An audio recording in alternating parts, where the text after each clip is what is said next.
어제 북한의 무인기 5대가 우리 영공을 침범해 경기도 김포, 강화, 파주 일대에서 대대적인 비행을 벌였습니다. 일부 무인기는 서울 상공까지 접근했다는 소식도 있었습니다.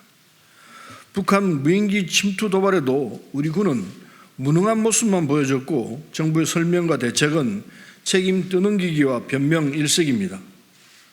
국민 안전과 안위는 뒷전입니다. 이번 도발에 우리 군 공격 헬기와 경공격기 등 대응에 나서 격추를 시도했습니다. 하지만 무인기의 크기가 작고 탐지가 어려워 격추에 실패했습니다. 또한 대응 출격한 우리 공군 KA-1 경공격기 한 대가 추락하는 사고가 발생하기도 했습니다. 이번 북한 무인기 침투에 대한 우리 군의 대응은 명백한 작전 실패입니다. 북한 무인기가 6시간 이상 우리 영공을 날아다니는데도 우리 군은 속수무책이었습니다. 군사 대비 태세에 큰 구멍이 난 것입니다. 과거에도 북한의 무인기가 우리 영공에 날아오는 사건이 있었습니다. 하지만 이런 사건 이후에 우리 군은 적과 관련된 전력을 보강했고 신속하게 이스라엘에서 관련 탐지 및 무기 체계를 들여오기도 했습니다. 이번에 이런 전력들이 무용지물이 되었던 것입니다.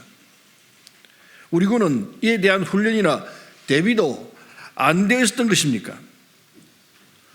북한 도발에 대응하는 과정에서 우리 군의 작전이 연속해서 실패하고 있습니다.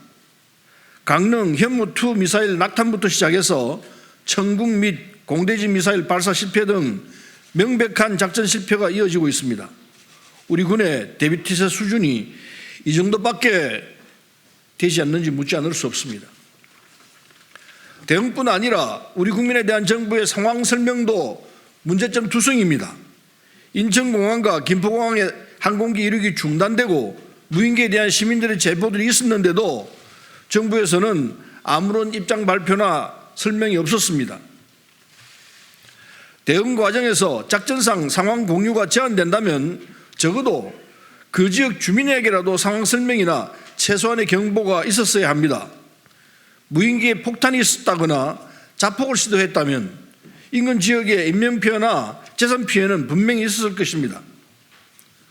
또한 과거 무인기와는 달리 현재의 무인기에는 생화학 무기 등을 장착할 수 있습니다. 우크라이나 전쟁에서도 등장한 무기체계입니다. 혹여 서울 상강까지 오간 무인기에 이런 생화학 무기가 있었다면 큰 피해가 있었을 것입니다. 그런데도 정부는 아무런 사전 경고나 설명을 하지 않은 것입니다. 이렇게 큰 위협에도 2천만 수도권 주민들은 깜깜무소식 그 자체였습니다. 한마디로 이는 분명한 안보 무능이요 안보 공백입니다.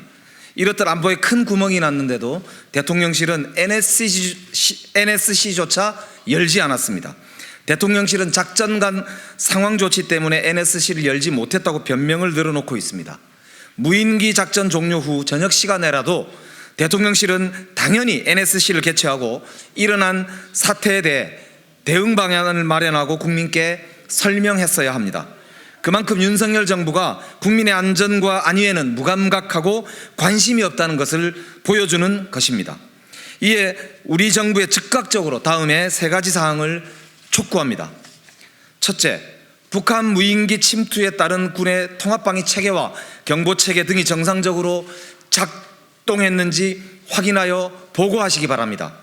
공항 운영 중단과 전투기와 헬기 소리에 우리 국민들은 불안에 떨었습니다.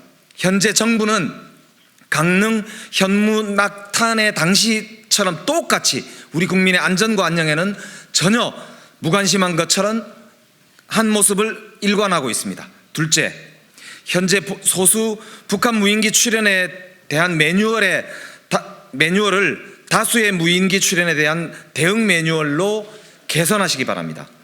무인기 등 북한의 진화하는 위협에 대응할 수 있도록 전체적인 대응 매뉴얼을 점검해야 합니다. 마지막으로 즉각적인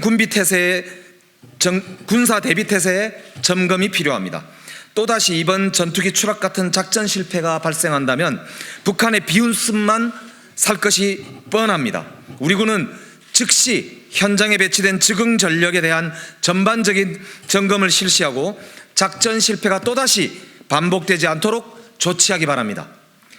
어제 사태에 대한 윤석열 대통령의 설명은 정말로 가관입니다. 사과나 책임 통감은 다시 하겠습니다. 사과나 책임 통감이 없는 것은 물론이고 남 탓으로 일관하고 있습니다. 국민의 생명과 안전을 책임지는 국군 통수권자의 든든함과 책임감이라고는 어디에도 찾아볼 수가 없습니다.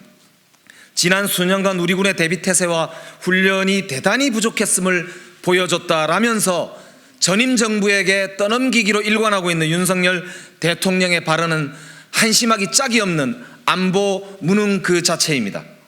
또 전 정권 탓입니다. 윤석열 정부가 들어선 것도 이제 햇수를 넘기고 있습니다. 5년 내내 전 정권 탓만 할 것입니까?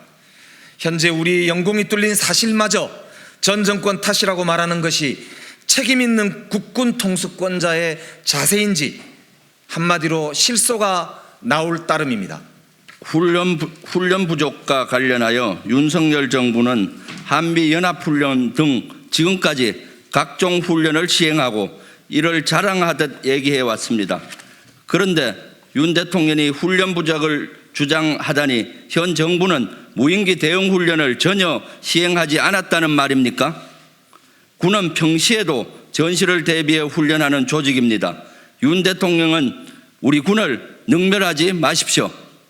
안타까운 것은 이런 군용 무인기 도발에 대한 내년도 대응 전력 예산이 국회에서 50%나 삭감됐다며 또 다른 윤석열 대통령의 발언입니다.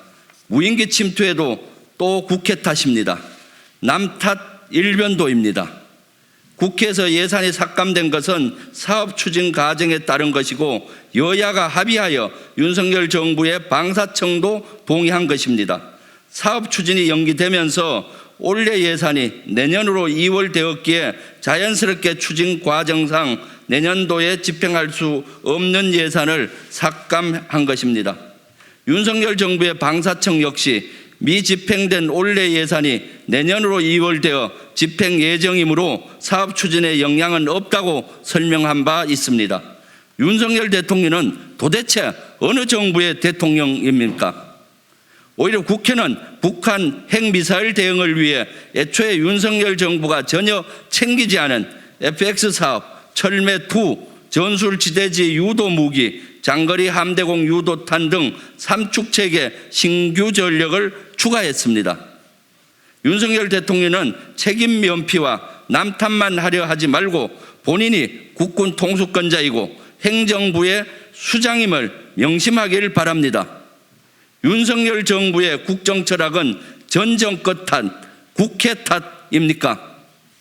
이런 초유의 사태가 발생했는데도 책임 면피나 하는 자세가 우습기 그지없습니다. 윤석열 대통령은 제발 국가 안보를 위해 진정성 있게 일을 하기 바랍니다.